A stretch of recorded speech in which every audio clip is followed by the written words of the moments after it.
यदा यदा हि धर्मस्य ग्लानिर्भवति भारत अभ्युत्थानमधर्मस्य तदात्मानं सृजाम्यहम्। राधे राधे मेरे प्यारे भाइयों बहनों माताओं व बंधुओं, संस्कार की बातें चैनल में आपका स्वागत है। बंधुओं, आज मैं आपको सुनाने जा रही हूँ पितृपक्ष के 9वें दिन श्रीमद् भागवत गीता का 9वां अध्याय।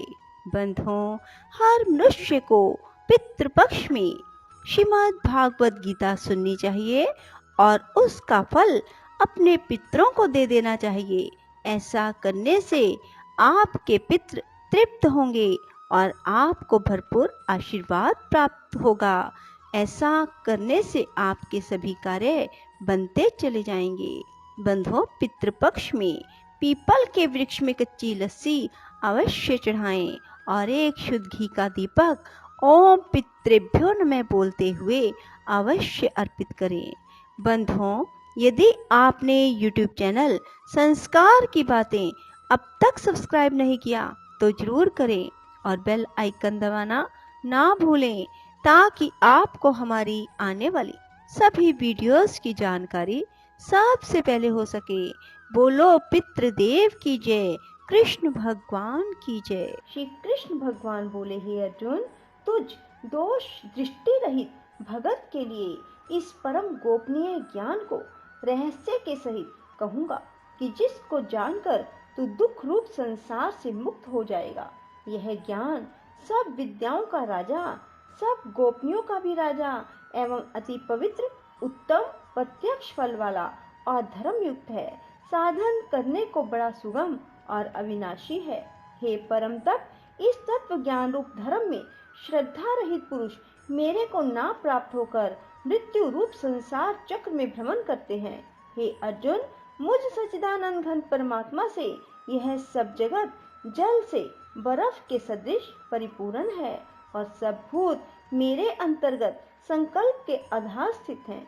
इसीलिए वास्तव में मैं उनमें स्थित नहीं हूँ और वे सब भूत मेरे में स्थित नहीं है, किंतु मेरी योग माया और प्रभाव को देख कि भूतों का धारण पोषण करने वाला और भूतों को उत्पन्न करने वाला भी मेरा आत्मा वास्तव में भूतों में स्थित नहीं है। क्योंकि जैसे आकाश से उत्पन्न हुआ सर्वत्र विचरने वाला महान वायु सदा ही आकाश में स्थित है, वैसे ही मेरे संकल्प द्वारा उत्पत्ति वाले होने से संपूर्ण भूत मेरे में स्थित है। ऐसा जान हे अर्जुन, कल्प के अंत में सब भूत मेरी प्रकृति को प्राप्त होते हैं, अर्थात प्रकृति में लय होते हैं और कल्प के आदि में उनको मैं फिर रचता हूँ। जैसे अपनी त्रिगुणमयी माया को अंगीकार करके स्वभाव के वश से परतंत्र हुए इस संपूर्ण भूत समुदाय को बराबर उनके कर्मों के अनुसार रचता हूँ। हे अर्जुन, उन कर्मों में आसक्ति रहित और उदासीन के सदृश स्थित हुए मुझ परमात्मा को वे कर्म बंधन नहीं बांधते। हे अर्जुन, मुझ अधिष्ठाता के सकाश से यह मेरी माया चराचर सहित सर्व जगत को रचती है और इस ऊपर कहे हुए हेतु से ही यह संसार आवागमन रूप चक्र में घूमता है।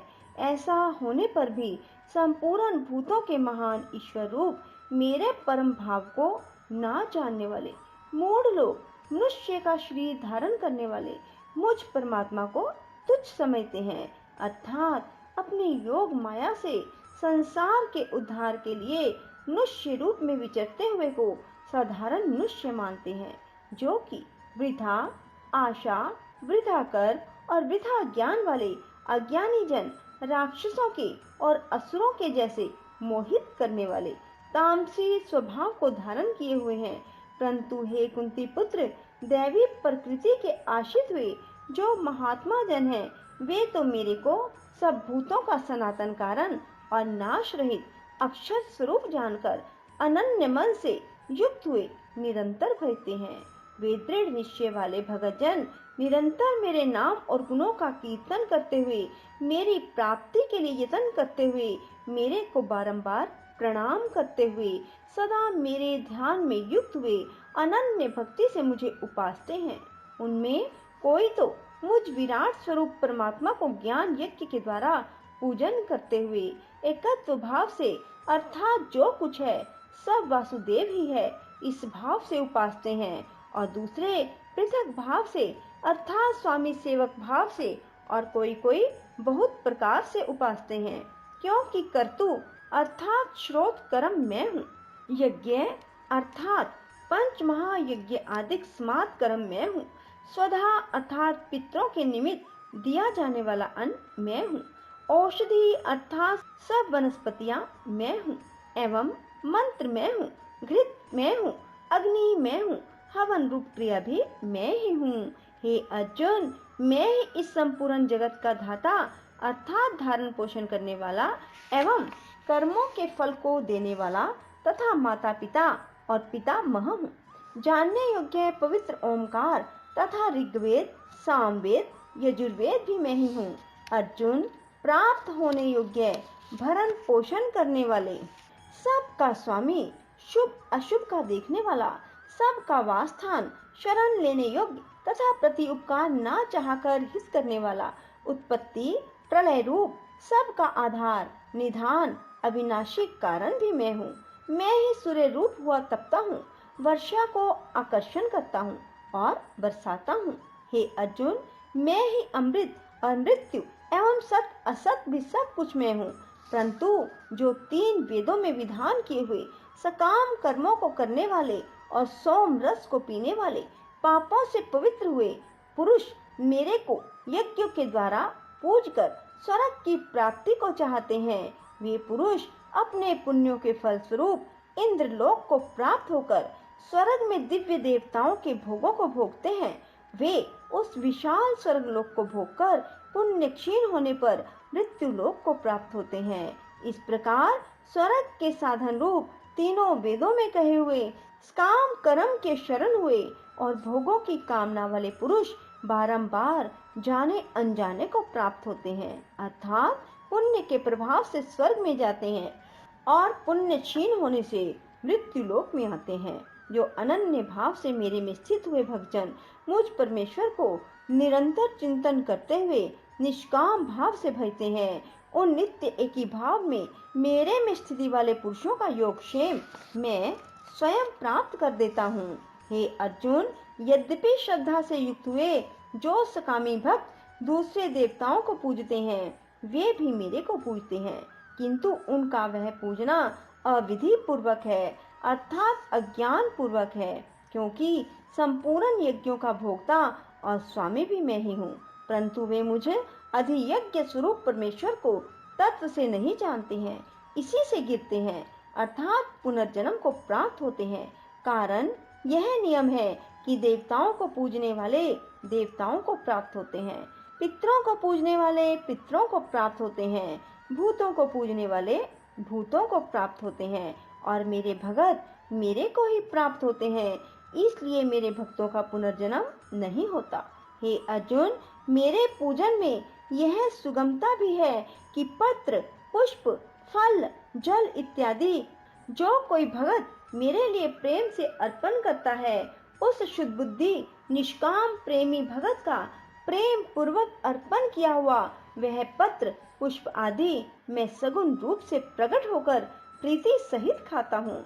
इसलिए हे अर्जुन, तू जो कुछ कर्म करता है, जो कुछ खाता है, जो कुछ हवन करता है, जो कुछ दान देता है, जो कुछ स्वधर्म आचरण रूप तप करता है, वह सब मेरे अर्पण कर। इस प्रकार कर्मों को मेरे अर्पण करने रूप संन्यास योग से युक्त हुआ मन वाला तू शुभ अशुभ फल स्वरूप कर्म बंधन से मुक्त हो जाएगा और उनसे मुक्त हुआ मेरे को प्राप्त होगा। यद्यपि मैं सब भूतों में संभाव से व्यापक हूँ, ना कोई मेरा अप्रिय है ना प्रिय है, परंतु जो भक्त मेरे को प्रेम से भजते हैं, वे मेरे में और मैं भी उनमें प्रत्यक्ष प्रकट होता हूँ। मेरी भक्ति का और भी प्रभाव सुन। यदि कोई अतिशय दुराचारी भी अनन्य भाव से मेरा भगत हुआ मेरे को निरंतर भजता है, वह साधु ही मानने योग्य है, क्योंकि वह यथार्थ निश्चय वाला है, अर्थात उसने भली प्रकार निश्चय कर लिया है कि परमेश्वर के भजन के समान अन्य कुछ भी नहीं है। इसलिए वह शीघ्र ही धर्मात्मा हो जाता है और सदा रहने वाली परम शांति को प्राप्त होता है। हे अर्जुन, तू निश्चय पूर्वक सत्य जान कि मेरा भगत नष्ट नहीं होता, क्योंकि हे अर्जुन, स्त्री, वैश्य, शूद्र आदि पाप योनि वाले भी जो कोई होवे, वे भी मेरे शरण होकर परम गति को प्राप्त होते हैं। फिर क्या कहना कि पुण्यशील ब्राह्मण जन, राज ऋषि, भगत जन परम गति को प्राप्त होते हैं। इसलिए तू सुख रहित और क्षण भंगुर इस मनुष्य शरीर को प्राप्त होकर निरंतर मेरा भजन कर, अर्थात मनुष्य शरीर बड़ा दुर्लभ है, परंतु है नाशवान और सुख रहित। इसलिए काल का भरोसा ना करके अज्ञान से सुख रूप भासने वाले विषय भोगों में ना फंसकर निरंतर मेरा भजन कर। केवल मुझ सच्चिदानंद घन वासुदेव परमात्मा में ही अनन्य प्रेम से नित्य निरंतर अचल मन वाला हो और मुझ परमेश्वर को ही श्रद्धा प्रेम सहित निष्काम भाव से नाम गुण प्रभाव के श्रवण कीर्तन मनन पठन पाठन द्वारा निरंतर भजने वाला हो। मुझ शंख चक्र गदा पदम और किरीट कुंडल आदि भूषणों से युक्त पीताम्बर वनमाला और कौस्तुभ मणिधारी विष्णु का मन वाणी और शरीर के द्वारा सर्वस्व अर्पण करके अतिशय श्रद्धा भक्ति और प्रेम से विह्वलता पूर्वक पूजन करने वाला हो और मुझ सर्वशक्तिमान विभूति बल ऐश्वर्य माधुर्य गंभीरता उदारता वात्सल्य और सुहृदता आदि गुणों से संपन्न सबके आश्रय रूप वासुदेव को विनय भाव पूर्वक भक्ति सहित साष्टांग दंडवत प्रणाम कर इस प्रकार मेरे शरण हुआ तू आत्मा को मेरे में एकी भाव करके मेरे को ही प्राप्त होवेगा। इति श्रीमद् भागवत गीता रूपी उपनिषद ब्रह्म विद्या योग शस्त्र विषयक श्री कृष्ण और अर्जुन के संवाद में राज विद्या राजगुह योग नामक नवा अध्याय। हरे राम राम राम हरे हरे हरे कृष्ण कृष्ण कृष्ण हरे हरे। राधे राधे। जय श्री कृष्णा। बंधुओं, यदि आपको हमारी श्रीमद् भागवत गीता पसंद आए तो इसे लाइक करें और शेयर भी जरूर करें। धन्यवाद।